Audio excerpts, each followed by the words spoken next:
We are currently living through an era of extreme dietary micromanagement. Open your feed, and you'll find an exact prescription for every daily task. Dark chocolate to study, kiwi for sleep, a banana for the gym. It raises a very practical question for anyone trying to manage their day. Are you leaving cognitive and physical gains on the table by just eating normal meals?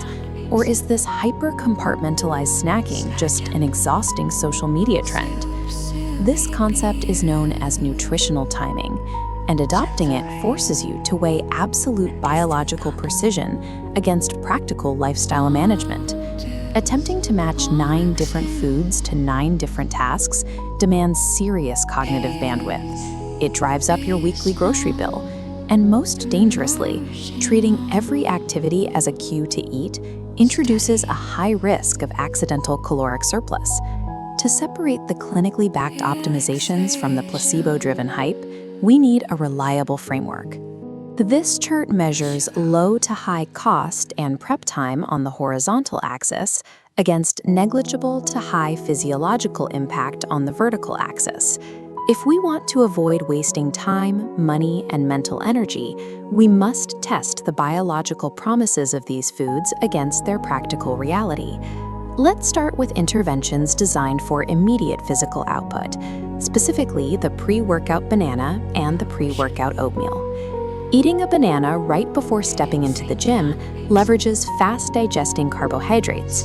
This provides a rapid elevation of blood glucose, which your body quickly converts into readily available ATP for muscle contraction. Looking at this comparison matrix, the banana scores highly for biological impact. It is a highly effective tool for a heavy, high-exertion workout. But here is the trade-off. Loading up on fast carbs before a low-intensity workout, like a light jog or a stretching session, is biologically unnecessary. If your primary goal is weight loss, you are just adding unneeded calories. Compare those fast-acting carbs to the complex carbohydrates found in a bowl of oatmeal, heavily prescribed for the start of a traditional workday. Oatmeal induces slower gastric emptying. Instead of a rapid spike, it yields a steady, stable blood sugar curve that spans 3 to 4 hours. While that stable curve prevents mid-morning hunger, the practical reality involves prep time and cleanup. And if you eat a massive portion loaded with brown sugar, you trigger a lethargic crash, the classic carb coma, right at your desk. Timing your carbohydrate density is a biologically sound strategy. However, it only works if the specific type of carb you eat strictly matches the required physical output of your immediate task. Now we move from the muscles to the brain, looking at the second category, cognitive and rest interventions. You will frequently see claims suggesting you should consume dark chocolate specifically to boost focus while studying. Clinically, dark chocolate contains theobromine and trace amounts of caffeine.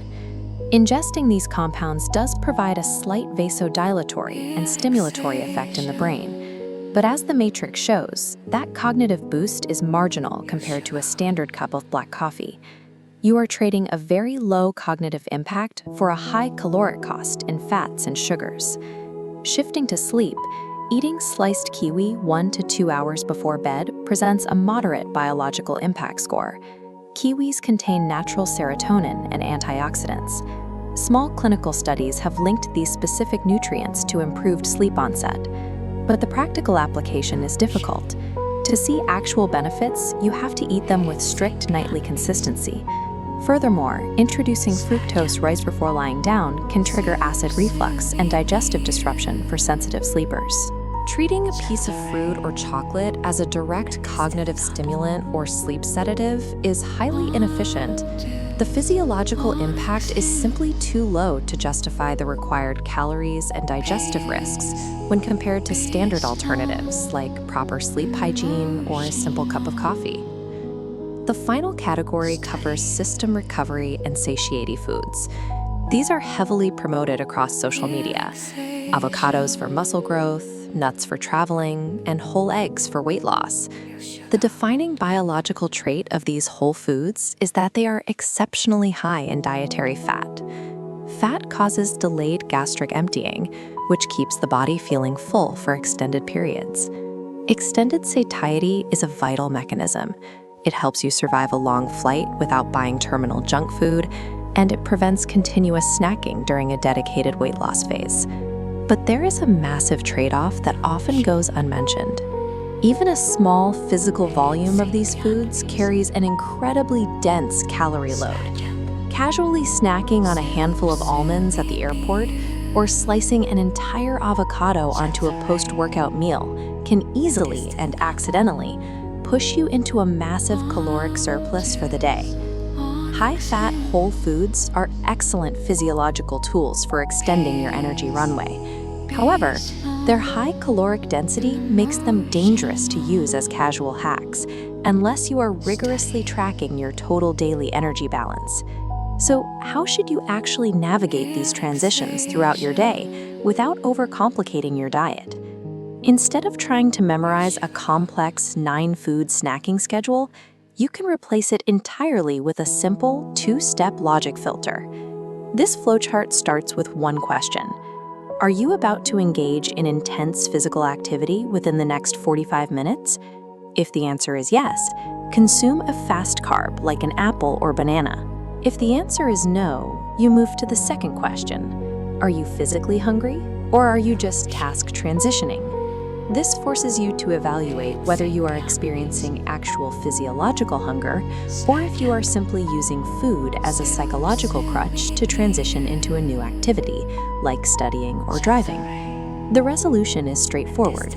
If you are genuinely hungry, eat a slow-digesting satiety food. If you are just trying to shift gears into work mode, skip the food entirely and opt for zero-calorie hydration or coffee. Task-specific food pairings are largely a psychological comfort. Total daily macronutrient consistency matters 95% more than matching a specific piece of fruit to a specific daily chore. Ultimately, the ideal approach to nutritional timing depends entirely on your primary lifestyle constraint. If you are a time-poor professional or student who already feels overwhelmed by decision fatigue, you should completely ignore these micro-optimizations. Focus on 3 solid, macro-balanced meals. The human body is perfectly adept at managing energy levels without requiring a unique trigger food for every activity. If you are a caloric budgeter whose primary goal is weight loss or body composition, you need to strictly avoid high-calorie hacks like chocolate for studying or avocados for muscle recovery. Rely on zero-calorie tools like tea and coffee for focus, and use eggs or oats strictly to manage physical hunger.